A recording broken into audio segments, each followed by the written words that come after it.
1000万 MLB 翻訳選手チャンネルへようこそ。今日は佐々木朗希選手のメジャー3戦目、ついに調子を取り戻した姿が、下半身を使った投球フォームの改善で制球力アップ、鋭いスプリッターが復活しました。マイケル・コンフォートのホームランも貢献し、ドジャースは見事フィリーズに勝利。今回はこちらを詳しく解説している番組の翻訳をお届けいたします。チャンネル登録で最新情報をお見逃しなく。 Welcome to Access Sportsnet Dodgers. I'm John Hartung alongside Jerry Hairston Jr., Nomar Garciaparra. The Dodgers do bounce back after suffering their first loss of the season last night, beating the Phillies 3-1. On the offensive side for the Dodgers, didn't get a lot of offense, but they got enough. Home runs by Kiké Hernández and also Michael Conforto. And on the pitching side, Roki Sasaki continues to look a little bit better each and every time out, it seems like, Jerry. But the story was the bullpen with their 5 scoreless innings. Yeah, our bullpen has been outstanding. Really the theme so far this season. Just like last season, our bullpen was outstanding. But Roki, really solid outing, especially after that first inning. Got through that first inning, only 1 run surrendered,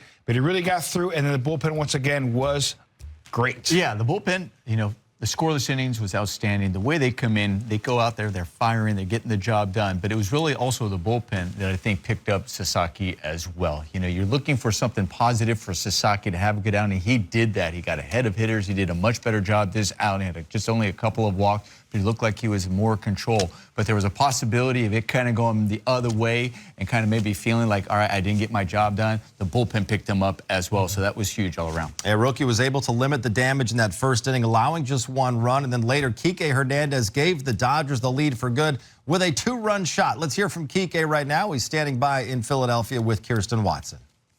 Kiké, in the past, you've had success against Aaron Nola. Tonight, to get things going early in this game, what were you seeing from him to get that swing? I mean, I had a tough night last night, so today I came into the ballpark, I was just trying to slow things down and, you know, start early and slow, and the curveball popped out of the hand and put a good swing, and I didn't swing and miss that time. Yeah, and able to give some run support for Roki Sasaki. It was obviously a big step for him today. Just what did you see from him, and how was this a big confidence booster for him in his big league career? Yeah, this was huge for Roki. Barnesy did a great job with him today. He was throwing his fastball for a strike. That was the biggest difference. When he's throwing the fastball for a strike, he starts getting the chase on the split. He did a great job mixing in the slider here and there, and you know, it was a huge outing. That's a great lineup, and he did a really good job with him today. We go back to that 5th inning, just the double play from Teoscar in right field to get the out to you at first base. Just what kind of play is that? And when you see how the game shifts with the momentum, what would you say just how that game had a big piece of being a factor in this one? Yeah, that was huge. I mean, it went from a game-tying sac fly to inning-ending double play without the runner scoring. So that was huge. I think that was the game right there. And then after that, Michael got the big swing on the homer to give us a little extra breathing room, and pitching did a great job today. Ball was going nowhere. We hit some balls well, but had nothing to show for, and we got the 2 big swings, and the pitching did a great job. All right, you're correct on that one. The bullpen was excellent in this one. Kiké, congrats on the win, and thank you as always. Thank you. Yeah, Kiké Hernández gave the Dodgers the lead there in the 2nd inning with that home run, Nomer. And he talked about last night did not have a good night. He went 0 for 3 and punched out 3 times. And so he tried to slow it down a little bit today. And at least he saw some good results very early on in that first at-bat. Yeah, you know, especially when you have a rough night, a lot of times you're thinking, okay, maybe I have to see one. Maybe I have, but he trusted himself. Like, listen, I have the right approach. I have the right mentality. I trust myself to go out there. And he saw the pitch, ready to hit right when he stepped into the batter's box. So he's able to capitalize on that very first pitch. Instead of going, man, it was really struggled. Do I need to see one? Do I need to wait?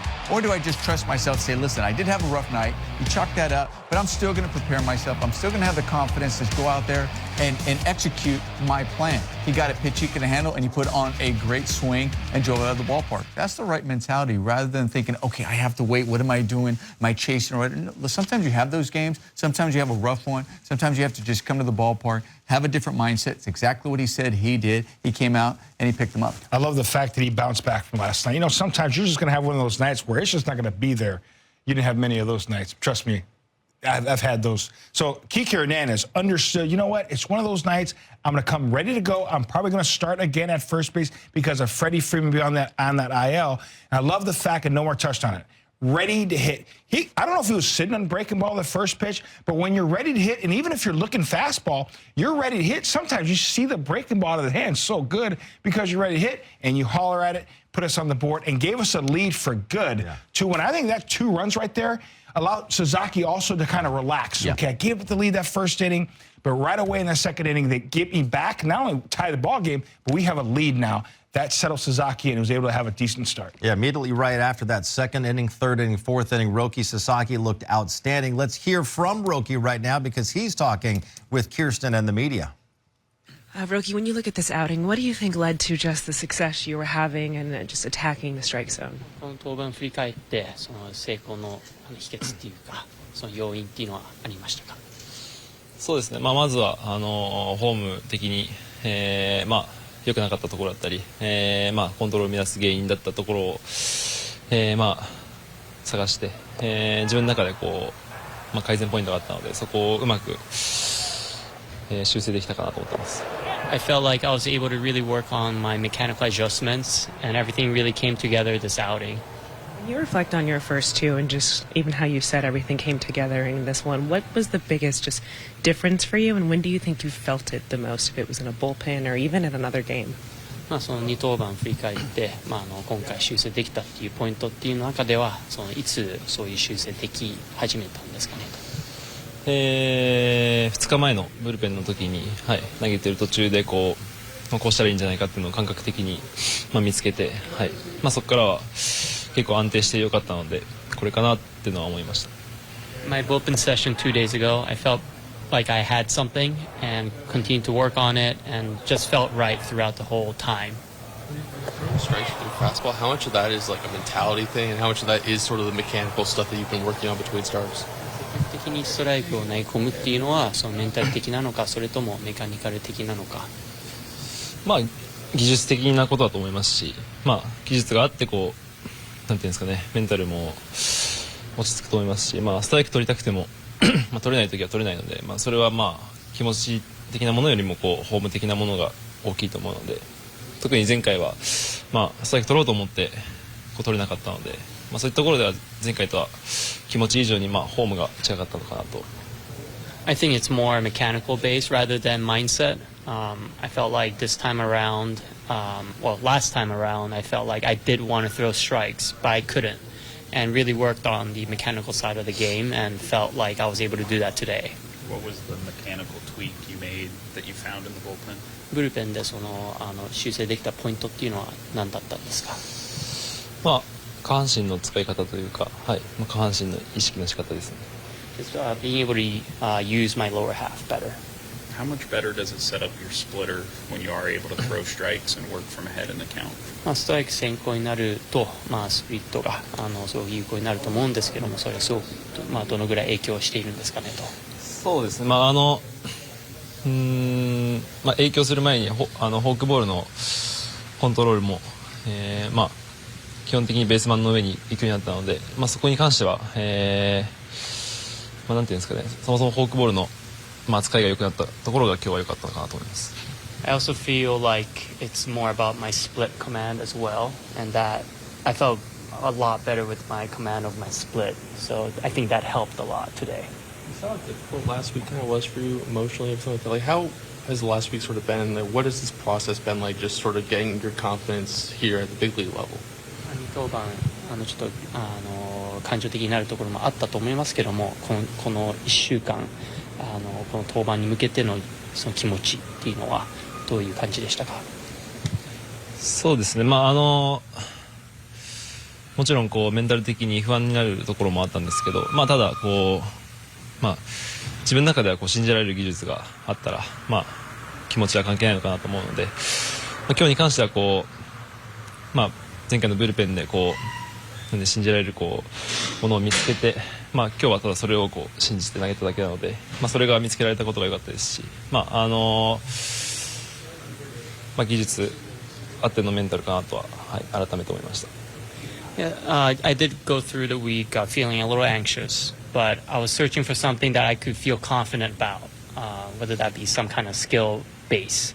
So what I learned this time was that it's really important to have confidence based on some kind of adjustment, some kind of skill.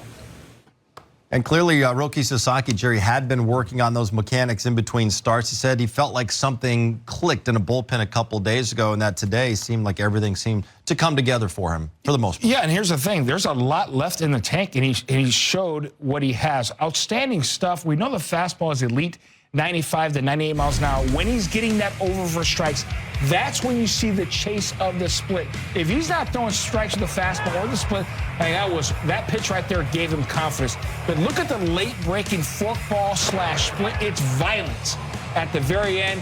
Here, Castellano, it looks like a fastball out of the hands, and this is why you get him a chase because it darts out of the zone. But getting back to when we talked about Sasaki in the pregame show, he had to work on his mechanics, make sure he has a repeat delivery so he can release the ball on time and be able to command the strike zone. Now, the first inning was a little bit of hiccup, but he found his groove in that second inning. Tell you what, he's going to go back and look at the video and say, you know what, there's a lot I can learn from this. And you know what, I could also throw strikes against a very, very good Phillies lineup as well as other big leaguers and command that strike zone. Really good to see. You know, early on in that first inning, I mean, I thought the Phillies' approach was the way it was supposed to be. Look for the fastball. You can't establish a fastball for a strike, so look for it in your zone. You know, and a lot of times early on, you're going, okay, I'll look for that fastball, maybe middle, maybe a little up, because we know he has a split finger. And when he throws that split finger, if it's down, it's going to be a ball. So I don't have to worry about that. So I don't have to chase it.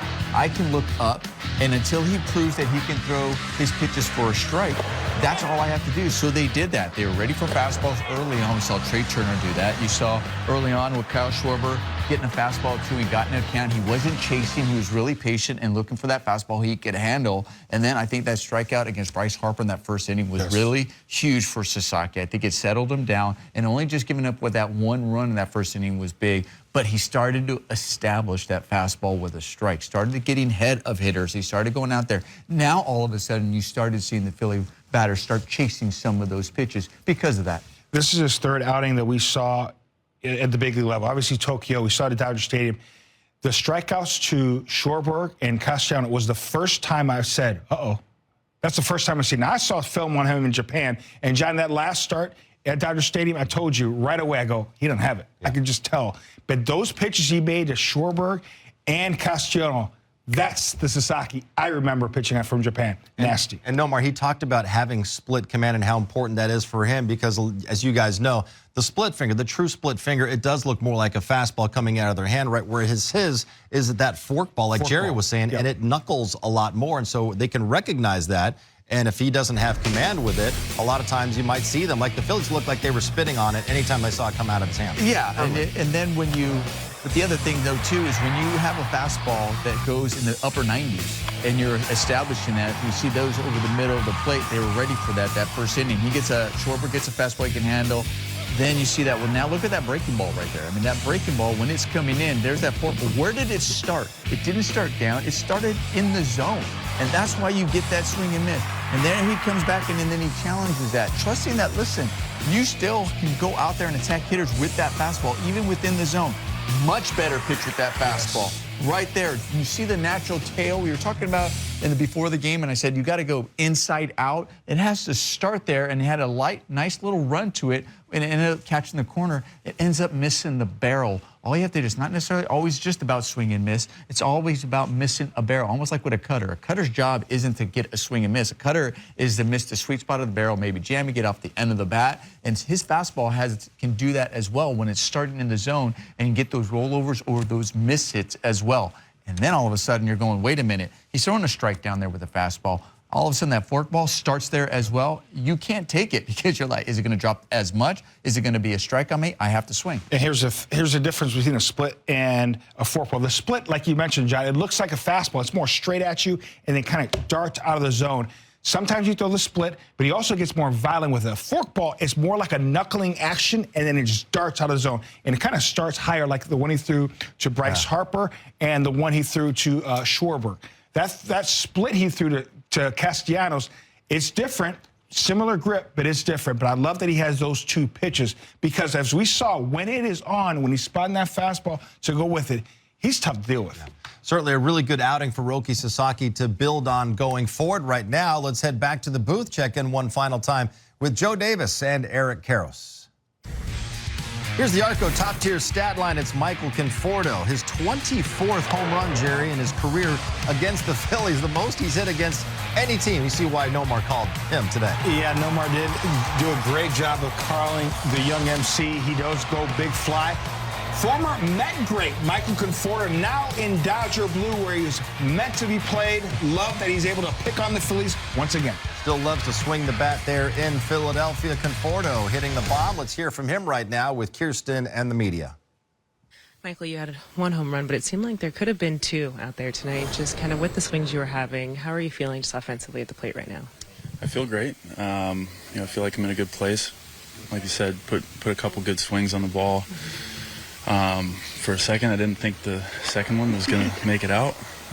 Stiff wind out there tonight, but it landed in the seats, and it's a good feeling to give us a little bit of breathing room. I told Teo he fired me up right before that with that double play, and sometimes you just need a little, some action like that, and give you some energy at the plate. With how you guys were able to get to Aaron Nola early in this one, just what was kind of the conversations of you guys going into this one, and how did you see that play out? A lot of the conversations were just, acknowledging that he's a good pitcher. He switches his looks up. He's kind of evolved, and he uses, certain things in certain scenarios, runners in scoring position, a little different. If he's feeling a pitch on a certain day, he likes, going to what's working, and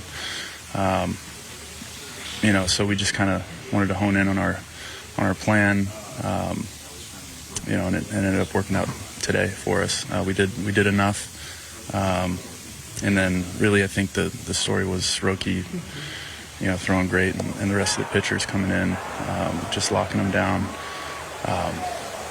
Really, really cool for Roki to have, kind of started off with 2 hits, and then he just settled in and was just nasty the rest of the way. How much of a confidence booster is an outing like that for a young pitcher like him? I would think it's everything, especially in this environment. It's not an easy place to play, and given a little bit of a rocky start at Dodger Stadium, coming out here and just being himself. I hope he feels good, and I sure would if I were him. So we're excited about that. Just real quickly, how did the wind play a factor, I guess, in the outfield tonight? I was just knocking stuff down. You saw a couple balls get down in front of some guys, and then some balls that may have just traveled a little bit further. Tommy hit a hard ball. Shohei, Kiké had another one at the end. So just anything close to center field was going to be tough. Yeah. Kiké unloaded his 3rd home run of the season. The Dodgers back to their winning ways, beating the Phillies 3-1. We're going to hear from the skipper Dave Roberts coming up. Access Carl's Jr. moment of the game, Jerry. 1st and 3rd, 1 out for the Phillies. Kyle Schwarber lines it to right. Teoscar with a huge play defensively, throwing to first to double up Bryson Stott before the runner scores. Incredible play by Teoscar Hernandez. Really kind of on his back heels, but throws an absolute seed. Albert Belt back in the day would say Bazooka Joe as he's throwing the ball. Outstanding throwing arm from Teo. Love the show chain as well. Dodgers make all the plays defensively. They got just enough offense to win 3-1. Let's hear from Dave Roberts right now with Kirsten and the media. Dave, with Roki, you had talked ahead of the game that you felt this was going to be a good one for him. Just from that first inning after those 2 hits, how did he settle in this one? He settled in nicely. I thought there was a lot more consistent strike throwing with both of his pitches. Got a lot of swing and miss, some soft contact, managed that first inning, and recovered nicely. Did you see that just his demeanor changed, or just kind of even maybe just the control he had kind of came back to him? I think so. I thought that as the game went on, he continued to gain confidence and just kept his composure, his poise, and just kept executing pitches. I thought Austin did a great job with him today. How much do you think he needed to have that kind of an outing? He needed it. He needed it. He probably won't let on how much he needed it, but you know, to get a major league start and given how the first couple went, to have some success and leave the game with a lead, I think that was certainly a big positive for him, and also just, you know, building block for him, you know, for his next outing. How much did that go into your mind, taking him out at that point? That was some of it. I thought that, you know, even up to that point, he pitched a really good ball game. He hadn't gone to the third inning, let alone the fourth inning or the fifth inning up to this point. And so just knowing we had some help behind him, I felt that was a good spot for Banda, and I thought Roki did everything he could and needed to do at that point in time, and just kind of leaving the outing wanting for more. I think that's a good thing for him. I think he's going through like one splitter behind in the count today. Is that kind of like the template where he can get ahead with the fastball and then kind of let the splitter eat in those spots? Not necessarily. I think that still to be able to throw that pitch behind the count, to get back into a count, to induce some soft contact, I don't think is a bad thing. But today they were certainly mindful of the split, and he was beating him a little bit with the fastball, which is a good thing. But to his credit, and to his credit, he was throwing it for a strike. And so I just thought that they just used his mix, his fastball split mix really well tonight. How he handled just this environment, I mean, what does that say to you about him just as you continue to kind of build a relationship and learn more about him? I think that he's certainly a good competitor, and just kind of seeing how he responded to some adversity, certainly in an environment like this, against a ball club like this, very talented offense. So he knows that he can do it here on the road. And so I think that's only going to, you know, make him better as he's continuing to, you know, trust his stuff and gain confidence. What do you think about the play that Teo made to end the fifth and, you know, keep us the one run of the It was a huge play. You know, I think even going back, there was a play that Kiké got back on the ground ball to Edmund in the first inning. That was a huge out. But Teo, to make the play, get behind the ball, throw a dime to Kiké at first base, that was a huge double play. Saved the pitch count, finished the inning, ended the inning, you know, minimized the damage and took away that momentum. And so that was a big play from Teo. Yeah, you know, I got one right. No, I just think that Michael's, I just felt that he was in a good place. He's in a very good environment to thrive, and I just like the at-bats. And this was a year that I still believe is going to be his best year ever. So he's consistent. He's doing it. His work is good, and I like what he's doing at the plate. Even though Roki Sasaki, Nomar, has had so much success in Japan, he came here, and Jerry's talked about him not being a finished product as of yet, so he's going to have these learning curves along the way, some building blocks he's going to have to establish, and today seemed like another one. What did you see? It really was, and I mean, I think it goes back to what we were talking about before the game. We were saying you have to establish the fastball. You have to establish that you can throw a strike with it, and it looked like we mentioned earlier on the Phillies were doing that. Well, we're going to the K-zone, we're going to look. Is he establishing? Here you got a right-handed batter in the second. Man, look at that. Look at the location of that fastball. Catches the corner. Against lefties, catches the corner. He's establishing it right now. Down in the zone. That is critical when you have a split finger that you can establish down in the zone. The reason why, they're going back. Guys are noticing that in the dugout. The Phillies are like, he's throwing it for a strike. You get a swing and miss like this on that ball. These are now all starting exactly where those fastballs are going. These are starting off in the strike zone, and the bottom is falling out of it. You get a ground out, you get a swing and miss. Look how far this one, look how much you missed this one by. You swing at that one, the amount of break on that pitch.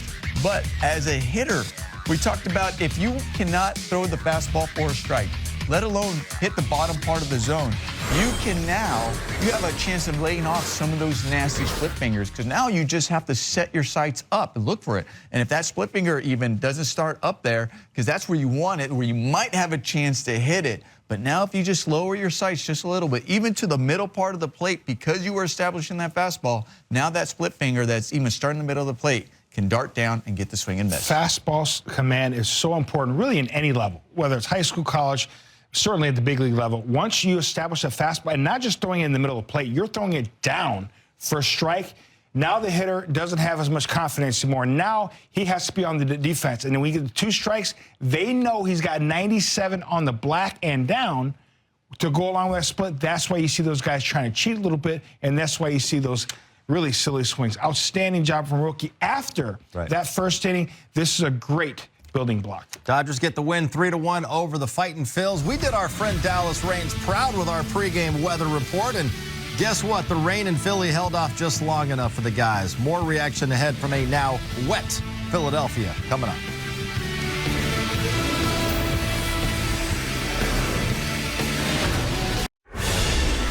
Hey, we had 8 strikeouts today from the Dodgers. That means you can celebrate tomorrow by going to Jack in the Box. Get a free Jumbo Jack with a purchase of a large drink only at LA area restaurants. You know how this game works. They only need 7 strikeouts. Dodgers had 8. Roki carried most of the load. He had 4 of those strikeouts. Alex Vesia, though, huge with 3 punch-outs in relief.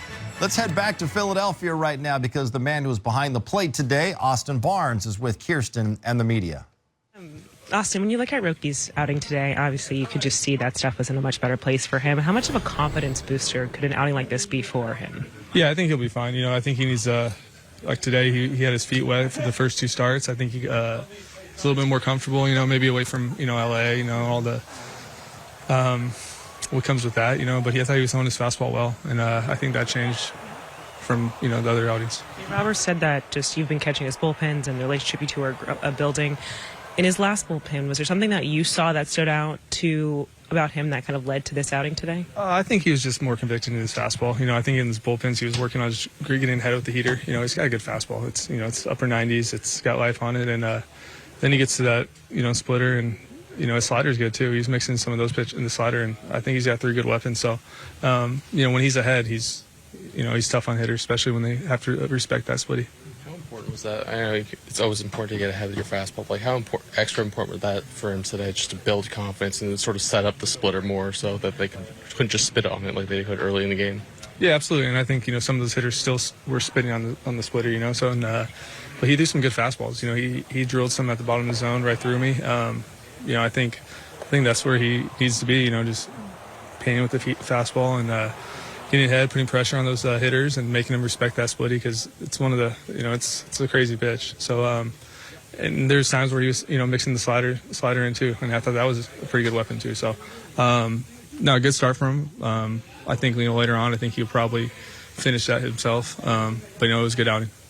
Was there a point like early in the game where you could kind of tell that he was on today and a little more mechanically like where he'd want to be? I thought he was in a good headspace. And before we went out there, he told me, "Let's go." And I like to, you know, it was good to see. Like, just going out there and competing, I felt like he was in a good spot, and he did it. You know, I think he went out there, and they're a tough lineup. You know, they got a lot of good hitters, and I felt like he went out there and he competed.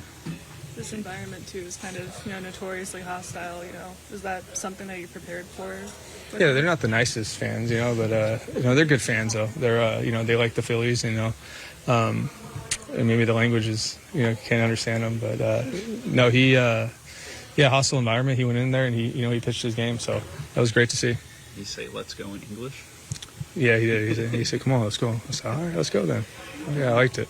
How impressive have you been with just the bullpen and the way that group's pitched early on this season? Yeah, we got a lot of closers that, you know, pitch in the 6th, 7th, 8th. You know, Conspirius he's real. You know, and then, you know, who Vesia just keep doing his thing. You know, and. You know, they shut down that good lineup for a while after Roki came in. You know, Bandit came in some trouble and cleaned it up. Yeah, and he got a 3-pitch inning in the 9th, so that was good.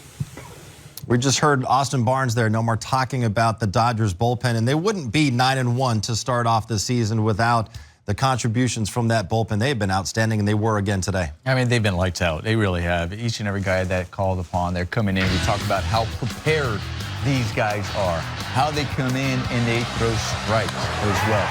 Talked about this bullpen in the past. They nicknamed the dogs over there, how They say that with pride. These guys are going to go out there, they're going to fight, and they're going to compete. And even any addition they add to that, you know, Kasparius I know was there last year, but joined them. But then you have guys like Jack Dreyer who are there as well. Then you got Tanner Scott, Kirby Yates, some other guys that come over here. They understand and know. They start taking on that demeanor. So when we come out of the bullpen, we throw strikes, we attack. We go out there, we pitch with conviction, we believe in our stuff, in our ability, and they've been doing that since the opening day of this season. It's been so fun to watch. You mentioned the bullpen, Gnomes, that they come in pumping strikes. They are in complete control, understanding I'm going to get strike one. I'm going to use all my pitches. I'm going to pitch with conviction and confidence. They've done that from the start of the season. Really started the second half of last season. Really fun to watch. Well, and the first guy that came out of the bullpen was Anthony Bonda. He inherited somewhat of a mess from Roki Sasaki, Jerry. And the play of the game for the Dodgers defensively came in that fifth inning, and it ended that inning and kept it a Dodger lead. Yeah, I think this was really kind of shift the momentum to the Dodgers' favor. We're going to go Access 360 and really break it down. Once again, you have first and third, one out, understanding the situation. You're going to see Stott break for second base, trying to get in scoring position, trying to pick up a stolen base. Schwarber hits a line drive right to Teoscar Hernandez. Outstanding seed. That's a hardy throw. You see the fire coming out of that baseball, about 98 miles an hour out of his hands. You see Stott take off right there. Anticipate he's about to make a catch, but he's so far off, he's already on his way back to first. He's trying to get back there in time. You see JT tagging from third base, and it is bang, bang right there at first. But JT is about 3/4 down the line. And here's the thing, that is the third out. Because it's the third out, JT, that run does not count. Outstanding job all around. Teoscar Hernandez, great throwing arm, and Kiké Hernández getting right back to the back to receive that throw from him. Great stretch to have that double play. Those are the little things right there that really change, of course, of the ball game to keep the lead right there. Obviously, the Dodgers were able to tack on another run. Great job all around. Yeah, I think maybe back home, some people might think, well, wait a minute. What if he did cross home plate prior to that third out? But, like, isn't that a force out at first base? And how could that run have counted? No, it's not a force out at first base. It's actually kind of like an appeal play, like, oh, he didn't tag, or you're getting the guy that was tagging on the play. So if he had crossed prior to that, then, you know, he would have been safe. But what the Dodgers would have done is then try to appeal to see if he did take off early at third base, and to see if get that technically if he did take off early, they could have got technically a fourth out. But that's all in the rule book, and it's kind of hair. But just letting you know. We're talking about 4 outs. Yeah, possibly 4 outs. Yes. It can happen. Yep. All right, Dodgers can go for a series win on Sunday. Tyler Glasnow will be looking to build on his 8 strikeout performance that we saw in his 2025 debut. We will look ahead to tomorrow's series finale next.